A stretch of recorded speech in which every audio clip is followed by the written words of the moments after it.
Каждый день масленичной недели имеет свое значение. Встреча, заигрыши, лакомка, разгул, тещины вечерки, заловки посиделки. История праздника уходит в глубину веков. Традиция печь блины и устраивать народные гуляния зародились задолго до крещения Руси. Они не ушли и с приходом православия. Однако религия сильно повлияла на празднование Масленицы.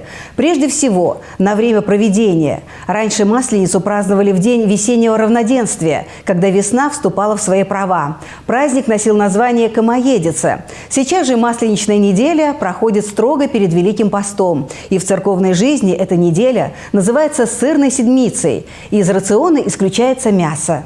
Святая Церковь, как заботливая мать, постепенно нас приуготавливает вот к этому деланию поста. Пост строгий, в который разрешается рыбу вкушать только 2 раза в течение поста, Благовещения и вход Господень в Иерусалим. И вот, чтобы подготовить, да, так как бы сказать, наш организм, вот мы в неделю о страшном суде заговляемся на мясо, но остается у нас вот эта сырная седмица, которая в народе называется Масленица. Завершится праздничная неделя широкой Масленицей. Традиционно ее отмечают народными гуляниями и конкурсами. Этот день также называют прощенным воскресеньем. Принято просить прощения и прощать обиды, чтобы войти в пост с чистым сердцем.